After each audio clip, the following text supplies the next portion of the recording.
The emergency sirens wailed across Seoul as Dr. Kim Sora rushed through the crowded evacuation center. Red lights flashed everywhere, casting long shadows on the faces of frightened families clutching their belongings. Outside, the sky burned. Orange with radiation from their dying sun. "Dr. Kim," shouted her assistant, Park Min-ho, running toward her with a tablet in his shaking hands. "The final transport ship is loading now. You have maybe 30 minutes before they leave forever."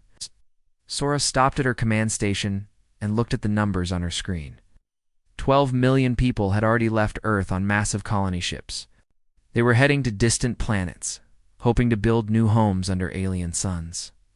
But 300,000 people had chosen to stay behind. "Are you sure the underground cities are ready?"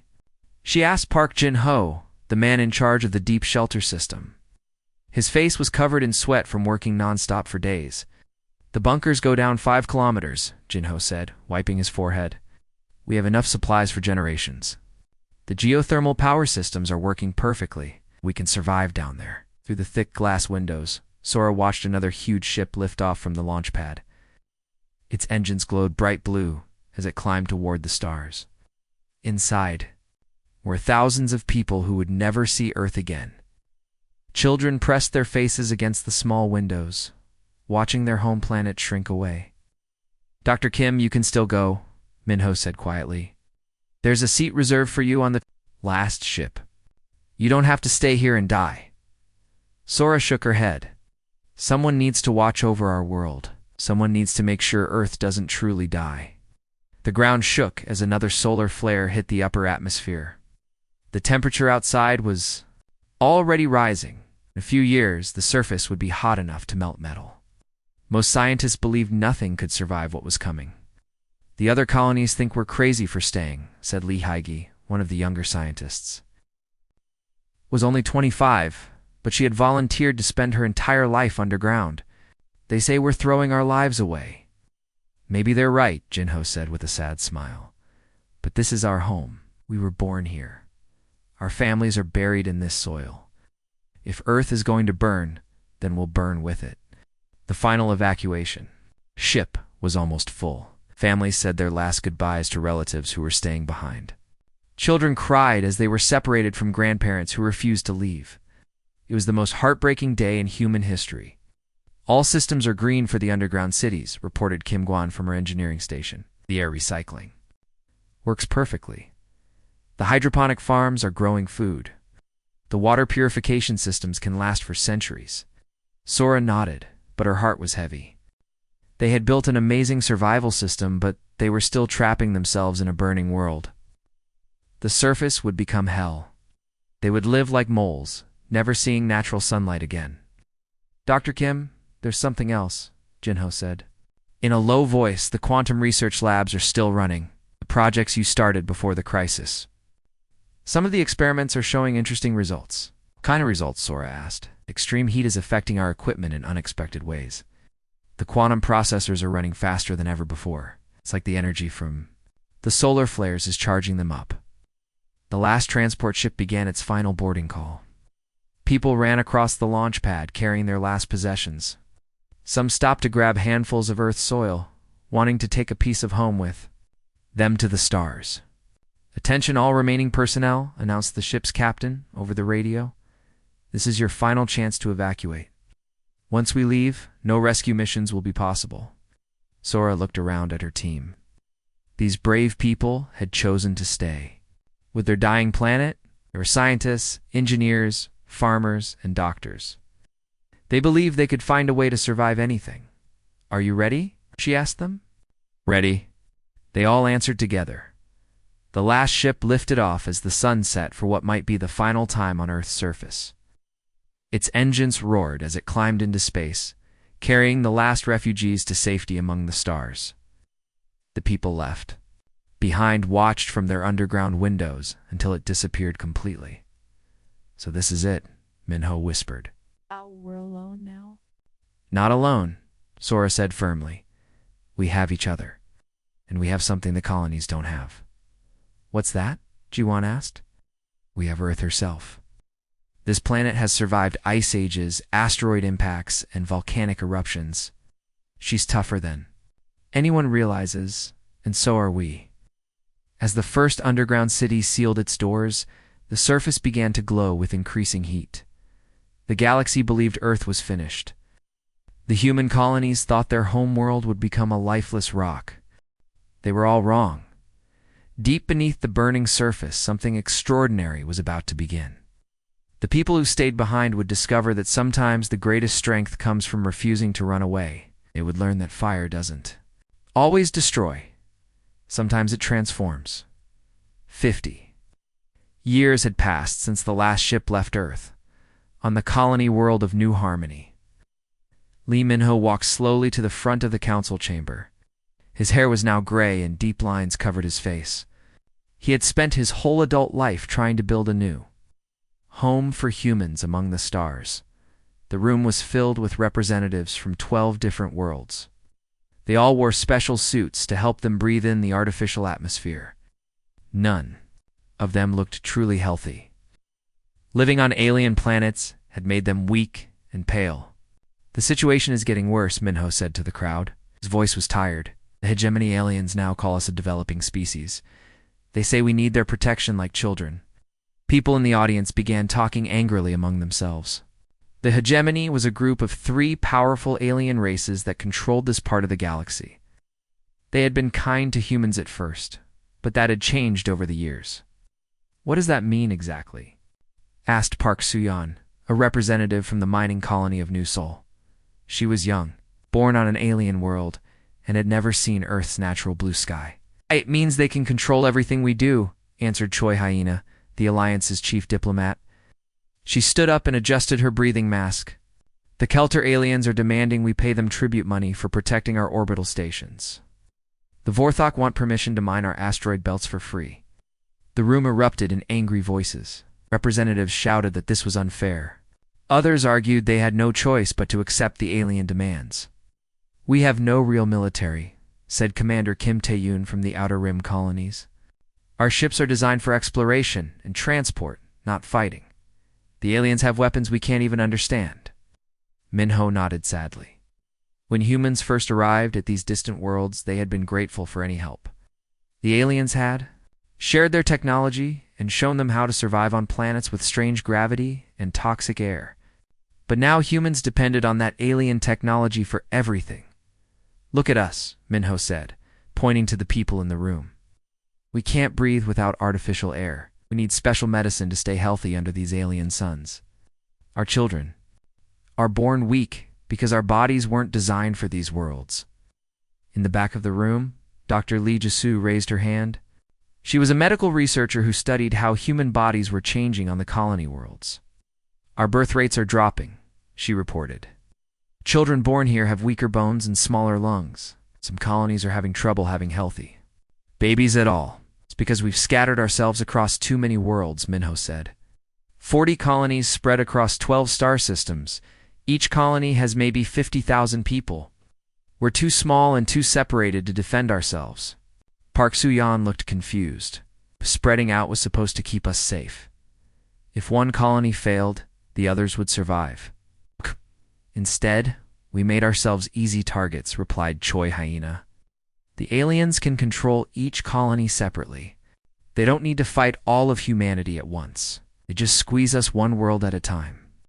On the colony world of New Busan, 18-year-old Song Min-jae had never felt real sunlight on his skin.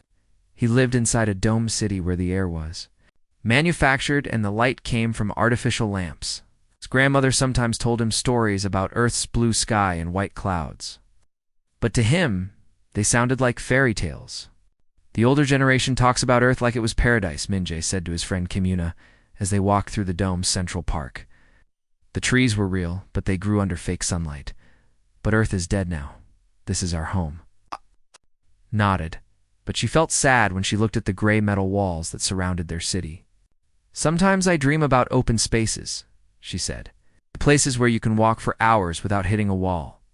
Back in the council chamber on New Harmony, the debate continued. Some representatives wanted to rebel against the aliens. Others believed they should accept the new restrictions and hope for better treatment in the future.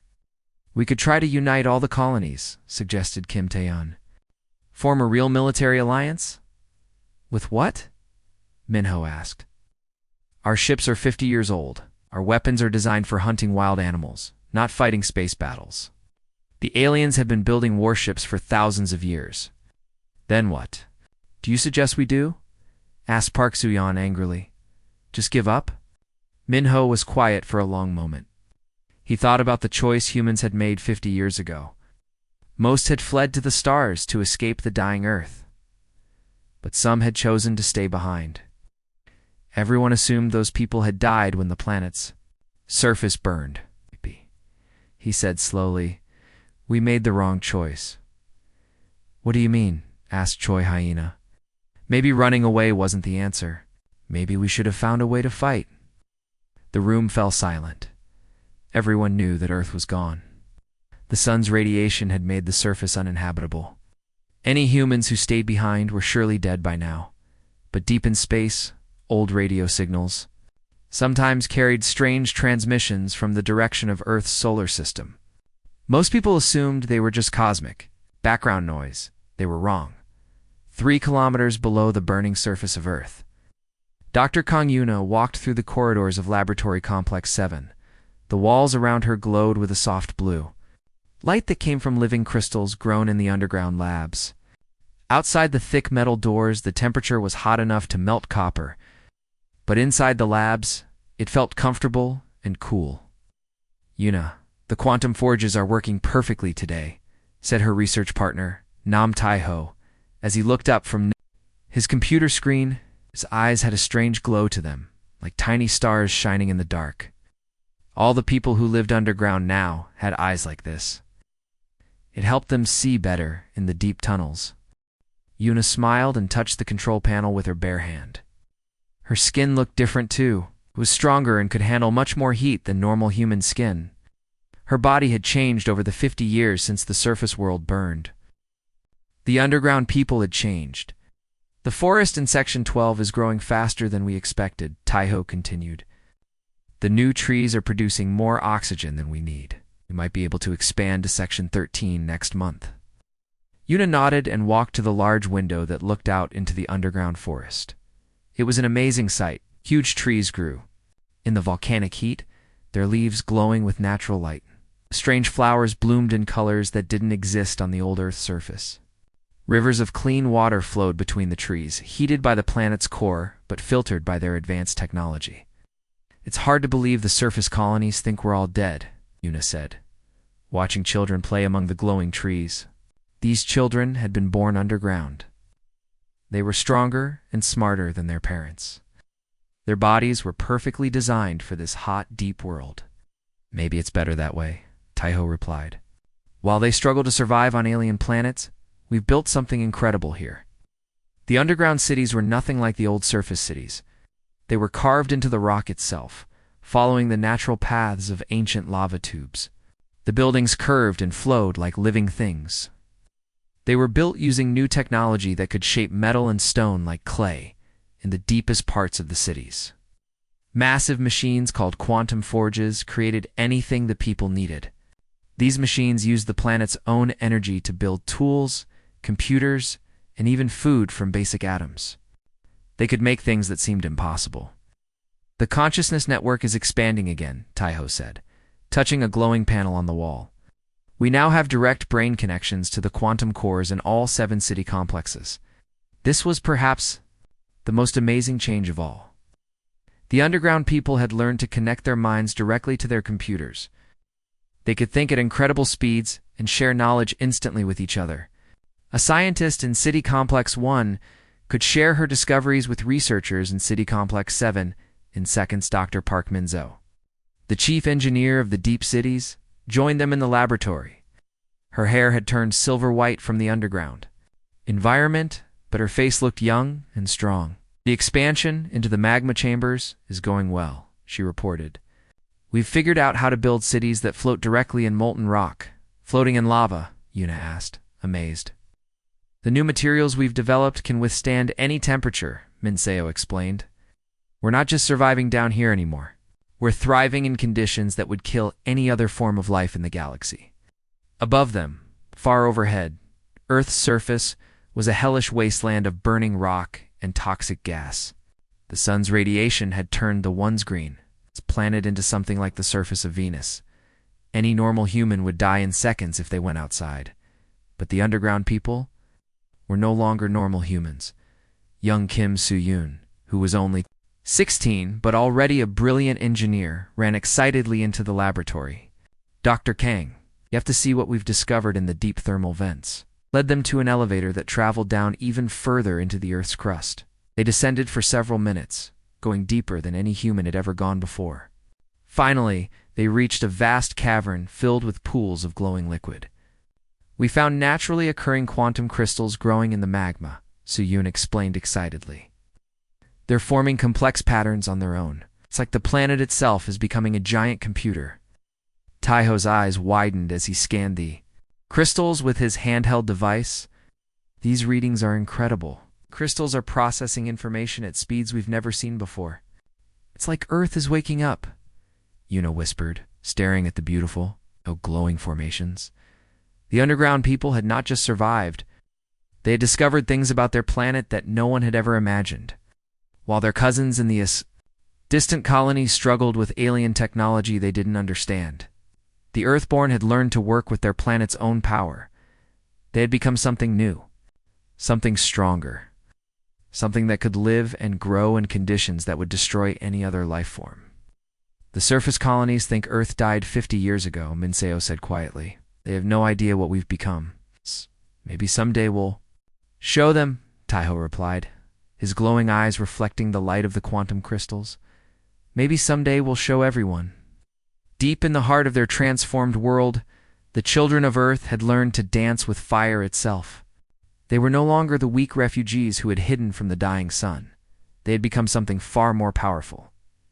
Admiral Vorak stared at the screen in his command ship with confusion and growing fear. His 3 eyes blinked rapidly as he tried to understand what he was seeing. The hegemony fleet had come to claim the dead world called Earth, expecting to find nothing but burned rock and empty space. Instead, his sensors were showing massive energy readings coming from the planet's surface. The numbers were so high that his computer systems kept giving error messages. This cannot be correct, Vorak said to his second-in-command, a tall alien with blue skin and 4 arms. The reports say this world died 50 years ago. The surface temperature should kill any life form. The readings are accurate, Admiral, replied his officer, checking the instruments again. There are artificial structures down there, big ones. And they're using technology we don't recognize? Vorak's 3-chambered heart beat faster with excitement. If there were primitive survivors hiding on this world, they would be easy to conquer. The hegemony could use them as slaves or sell them to other alien races. Either way, it would be profitable. Send a message to whatever's down there, he ordered. Meet them, tell them to surrender immediately. Make it clear that resistance is useless. Communication officer sent the transmission toward Earth. Vorak expected to receive a frightened response from scared human survivors begging for mercy. Instead, something incredible happened. The planet's surface began to change. Massive towers started rising from the molten landscape, growing taller and taller until they pierced through the atmosphere. They looked like giant metal trees reaching into space, but they were clearly artificial structures built by intelligent beings. How is this possible? Whispered the blue-skinned officer. Nothing can survive on that surface. The heat would melt our strongest ships. Deep beneath Earth's burning surface, Lieutenant Colonel Shin Woo-bin stood in the main command center of Bunker City Prime. His skin had a metallic shine to it, specially adapted to handle extreme heat. Around him, holographic screens showed every detail of the alien fleet above. Supreme Commander Park Mingi, he said into his communication device, the alien ships are in position. Should we begin the defense protocol? Yes, came the calm reply from Park Minji, the leader of all Earth's underground cities. Her voice sounded different now, had a strange echo, because her mind was directly connected to the planet's defense computers. Show them what Earth has become. The response from Earth came not as words, but as a transmission that made the entire hegemony fleet shake with shock. A woman's voice, clear and strong, spoke directly to Admiral Vorak's command ship. Unknown vessels, you are trespassing in human sovereign space. Withdraw immediately or face the consequences. Vorak's three eyes widened in disbelief. The voice was coming from the burning planet below, but it sounded like it was speaking from inside his own ship's computer systems. Impossible, he said. How are they breaking through our secure communication channels on Earth? Park Minji stood in a room that looked like something from a dream. The walls were made of living crystal that pulsed with soft light. Her body was connected to hundreds of thin cables that linked her consciousness directly to the planet's quantum computer network. Through this connection, she could see and control everything on Earth and in the space around it. They think we're the same weak humans who fled 50 years ago, she said to her staff. Around her stood dozens of other underground humans, all with the same metallic skin and glowing eyes. They have no idea what we've become. Admiral Vorak decided to test these strange humans. He ordered one of his smaller ships to land on Earth's surface. If there are survivors down there, we'll capture them and find out what technology they're using, he said confidently. The Hegemony landing ship descended toward Earth's molten surface. Its shields were designed to handle extreme heat, and its weapons could destroy entire cities. Vorak expected an easy victory. Instead, something happened that would be remembered in alien history books for centuries to come. As the ship approached the surface, one of Earth's massive defense towers turned toward it. A beam of pure energy, brighter than a star, shot from the tower and touched the alien ship. The ship didn't explode. It didn't crash. It simply disappeared. One moment it was there, and the next moment there was nothing but empty space. The ship and its crew of 50 aliens had been completely erased from existence. Report, Vorak shouted at his officers. What happened to the landing ship? It's gone, Admiral, replied the communication officer, his voice shaking with fear. Our sensors show no wreckage, no explosion, no trace of it anywhere. It's like it never existed. From Earth came another transmission, this time with a tone of cold warning. That was a demonstration. The next ship that approaches our world will meet the same fate. Leave now, or join your friends in non-existence. Admiral Vorak stared at the planet below with new understanding. These were not primitive survivors hiding in caves. These were beings who had mastered technology beyond anything the Hegemony had ever seen. Admiral whispered his second-in-command. What are your orders? Vorak's three-chambered heart was beating so fast he could barely think. The most powerful military fleet in this part of the galaxy had just been threatened by inhabitants of a supposedly dead world. And for the first time in his military career, Admiral Vorak was truly afraid. On the colony world of New Harmony, Lee Minho was having his morning coffee when every screen in the settlement suddenly came alive with the same message. His old hands shook as he stared at the impossible sight. Before him, a woman appeared on the screen, but she looked nothing like any human he had ever seen. Her skin was dark and shiny like polished metal, and strange lights glowed beneath it in patterns that moved like living circuits. Her eyes blazed with an inner fire that seemed to see directly into his soul. Children of Earth, the woman said, her voice somehow reaching every human colony across the galaxy at the same time. This is your homeworld calling. Behind her, Minho could see buildings that defied all logic. Massive structures twisted and curved through what looked like a sky, made of fire. Rivers of molten rock flowed between towers that stretched impossibly high into burning clouds. I am Commander Park Mingi of the Earthborne Defense Corps, the woman continued. For 50 years, you have lived as refugees under alien rule. Have forgotten your strength. You have forgotten who you are. Around the room, other colonists gathered to watch the transmission. Their faces showed confusion and fear. These people had been born on alien worlds. They had never seen Earth, and they had been told it was dead. We offer you a choice, Park Minji said. Continue serving alien masters who treat you like children, or return to the embrace of your true inheritance. At that moment, alarms began, ringing throughout the colony. Through the dome windows, Minho could see hegemony warships dropping out of hyperspace. The aliens had come to crush the human settlements once and for all. "They're attacking all the colonies simultaneously," shouted Kim Suyan, the colony's military commander, as she ran into the room. "We're receiving distress calls from every human world." But even as she spoke, something impossible appeared in the space between Earth's ships and the alien fleet. Vessels unlike anything in the galaxy materialized from nowhere. They didn't look like normal spaceships. Instead, they seemed to be made of living metal that flowed and changed shape as they moved. On Kepler Station, Dr. Kim Jisoo pressed her face against the laboratory window as she watched the battle unfold. She was the granddaughter of Dr. Kim, Sora, one of the last scientists to leave Earth 50 years ago.